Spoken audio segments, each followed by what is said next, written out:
ഈ അടുത്ത് നമ്മൾ അക്വേറിയം ഷോപ്പ് വിസിറ്റ് ചെയ്ത സമയത്ത് അഡീഷണൽ ആയിട്ടൊരു പ്ലാന്റ് കൂടി നമ്മൾ വാങ്ങിയിട്ടുണ്ടായിരുന്നു. സാധാരണ നമ്മൾ ഈ പ്ലാന്റ് ഒന്നും എടുക്കാറില്ല. നമ്മുടെ കയ്യിൽ ഓൾറെഡി ജാവ ഫേണുകളും അനൂബിയാസും ഒക്കെ ഉണ്ട്. അതാണ് നമ്മൾ കൂടുതലും പ്രൊപ്പഗേറ്റ് ചെയ്ത് വെക്കുന്നത്. പക്ഷേ ഇപ്രാവശ്യം നമ്മൾ അക്വേറിയം ഷോപ്പ് വിസിറ്റ് ചെയ്ത സമയത്ത് കുറേ പ്ലാന്റ്സ് ഒക്കെ അവിടെ സ്റ്റോക്ക് വന്നിട്ടുണ്ടായിരുന്നു. അപ്പോൾ ജസ്റ്റ് ഒരെണ്ണം വാങ്ങിയതാണ്. ഇത് ആമസോൺ സോഡ് എന്ന് പറഞ്ഞ ചെടിയാണ്. ആമസോൺ സോഡിന് കീഴിൽ പല വെറൈറ്റികൾ വരുന്നുണ്ട്.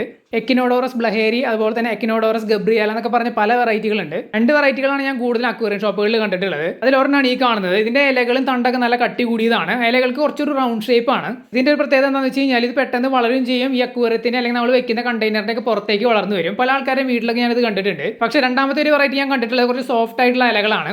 അതിന്റെ ഇലകൾ കുറച്ച് നീളത്തിൽ കടഭാഗത്ത് നിന്ന് തന്നെ കുറച്ച് നീളത്തിൽ പൊങ്ങി വരുന്നതാണ്. അതാണ് ഞാൻ കൂടുതലും പ്രിഫർ ചെയ്യാറുള്ളത്. പക്ഷേ അത് അക്വേറിയം ഷോപ്പിൽ സ്റ്റോക്ക് ഉണ്ടായിരുന്നില്ല. അപ്പോൾ അതുകൊണ്ട് ജസ്റ്റ് ഇതൊന്ന് വാങ്ങിയതാണ്. നമ്മുടെ അക്വേറിയത്തിൽ വെക്കാനുള്ള സ്പേസ് കുറവാണ്. നമുക്ക് കണ്ടില്ലേ, താഴെ നമ്മുടെ ജാവ ഫേണുകളാണ് ആ അക്വേറിയത്തിൽ കിടക്കുന്നത്. അപ്പോൾ അതിന്റെ സൈഡിൽ ചെറിയൊരു ഗ്യാപ്പ് ഉണ്ടാക്കി വെച്ച് കൊടുക്കാമെന്ന് വിചാരിച്ചതാണ്. ഈ ഒരു പോട്ടിനകത്ത് എനിക്ക് തോന്നുന്നു ഒരു 3-4 പ്ലാന്റ് ഉണ്ട്.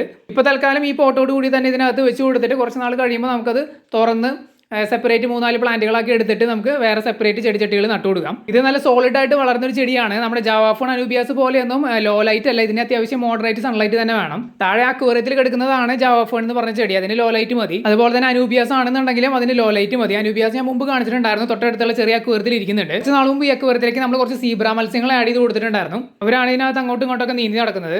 മാത്രമല്ല നമ്മുടെ ഈ അക്വേറിയം ടെറസിന്റെ മുകളിൽ ഓപ്പൺ എയറിൽ ഇരിക്കുന്നതുകൊണ്ട് തന്നെ പെട്ടെന്നൊക്കെ ആൽഗെ ഫോം ചെയ്യാറുണ്ട്. ഇതിന്റെ ചില്ലിന്റെ സൈഡിലൊക്കെ ആൽഗെ നല്ല രീതിയിൽ ഇങ്ങനെ ലെയറായി ഫോം ചെയ്തിട്ട് ഒരു ബ്ലാക്കിഷ് കളറിലേക്ക് മാറിയിട്ടുണ്ട്. അപ്പോൾ അതുകൊണ്ടുള്ള പ്രശ്നം എന്താണെന്ന് വെച്ച് കഴിഞ്ഞാൽ സൺലൈറ്റ് പ്രോപ്പറായിട്ട് കിട്ടുന്നില്ല. അതുകൊണ്ടാണ് ജാവോഫോണിന്റെ കുറച്ച് ഇലകളൊക്കെ അവിടെ ഇവിടെയൊക്കെ ഇങ്ങനെ ബ്രൗൺ കളറിലാവുന്നുണ്ട്. അപ്പോൾ നമ്മൾ ഈ ഒരു സൺലൈറ്റിന്റെ പ്രശ്നം ഒഴിവാക്കാനായിട്ട് ഡീപ്പായിട്ടുള്ള ഒരു ക്ലീനിങ് തന്നെ അടുത്ത് ചെയ്യുന്നുണ്ട്. ഫുൾ വാട്ടർ ചേഞ്ച് ഒക്കെ കൊടുത്തിട്ട് നമ്മൾ സാധാരണ ചെയ്യാറുള്ളത് വീക്കിലി ഒരു 30% വാട്ടർ ചേഞ്ച് ആണ്.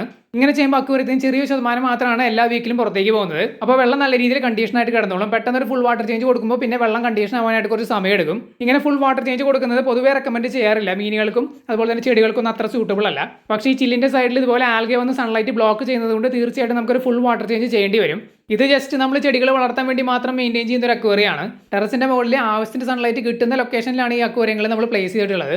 ടെറസിന്റെ മുകളിൽ ഡ്രസ് അടിച്ചതിന് കീഴിലാണ് നമ്മൾ വെച്ചിട്ടുള്ളത്. സൈഡിലൊക്കെ ഓപ്പൺ ഏരിയ ആണ്. അതുകൊണ്ട് കുറച്ച് ഉള്ളിലേക്ക് വെച്ചാലും പ്രശ്നമില്ല, സൺലൈറ്റ് ആവശ്യത്തിന് കിട്ടാറുണ്ട്. അതുകൊണ്ടാണ് ഈ പ്ലാന്റ്സ് എല്ലാം അത്യാവശ്യം നല്ല രീതിയിൽ വളരുന്നത്. അപ്പോൾ നമ്മൾ പുതിയതായിട്ട് വാങ്ങിയ ഈ ആമസോൺ സോഡ് ചെടി നമ്മൾ ഈ അക്വേറിയത്തിന്റെ മൂലഭാഗത്തായിട്ട് ഇങ്ങനെ സെറ്റ് ചെയ്ത് കൊടുത്തിട്ടുണ്ട്. പിന്നീട് നമുക്കിത് പ്രൊപ്പഗേറ്റ് ചെയ്ത് വെക്കാം.